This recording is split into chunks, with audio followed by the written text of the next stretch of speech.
దైవమే తన చిత్తముగా చేసేగా ఘనమైనదిగా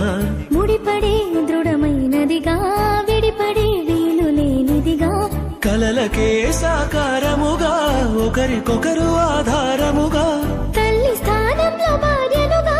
తండ్రి స్థానంలో భర్తనుగా నాదనే స్వార్థము విడగా మనదనే బంధము జతగా ప్రతిదినం తీగెలు లతగా అల్లుకుపోయే చందముగా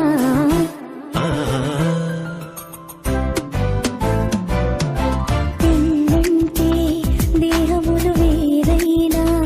ఒక్కటిగా ఫలించే దైవ సంకల్పం పెళ్ళంటే ఇరువురు ఏకముగా తండ్రి పని జరిగించే గొప్ప అవకాశం